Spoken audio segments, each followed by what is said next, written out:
আসসালামু আলাইকুম। আমরা আজকে রাত্রেবেলা কি খাবো নিয়ে ভাবতেছিলাম। তখন আমাদের মাথায় একটা সহজ বুদ্ধি আসলো, আমরা ভর্তা আনাবো ঝাল কিছু করতে। তখন আমাদের বাসায় ছিল পেয়ারা, আম, আর আমগুলো একটু পাকা, আর এদিকে আচার দিয়েছে, বড়ই আচার, আর হলো একটু রসুন আচার ছিল, রসুন দিয়ে দিলাম। তারপর আমরা মাখা দিয়েছি, দেখেন এগুলাকে ভাই, বিশেষ করে এত মজা হয়েছে এই আচারগুলা, মানে ভর্তাগুলা আচার দেওয়ার পরে। আর প্রায় রাত 1টা 8টার মতো বাজে, একটু পরে ঘুরে দেখবো আমরা। আর দেখেন এখানে বিদ্যুৎ মধ্যে হচ্ছে, আর হলো একটু পরে মরিচ দেওয়া হবে। আর মরিচটা ভাই দেশি মরিচ, এত গ্রান মরিচের ভিতরে, বিশ্বাস করেন। আর এই যে ভর্তাটা এত মজা হয়েছে, দেখলে রাতে 1টা 18 বাজে। পরে আমরা এই ভর্তাটা খাওয়ার পরে সামনের অবস্থা কী হয় একটু দেখবেন আপনারা, ঘুমানোর পর চেঞ্জ হয়ে যায়।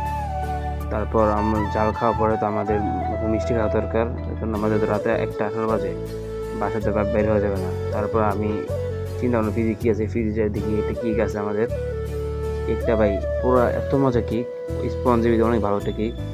কেকটা মনে করেন চকলেট দেওয়া পুরো ভরা ছিল, আর মনে করেন অনেক ভালো কেক, পুরো হোমমেড। যদি কেকটা খাওয়ার দরকার লাগে আমাদের বায়োতে লিঙ্ক দেওয়া থাকবে।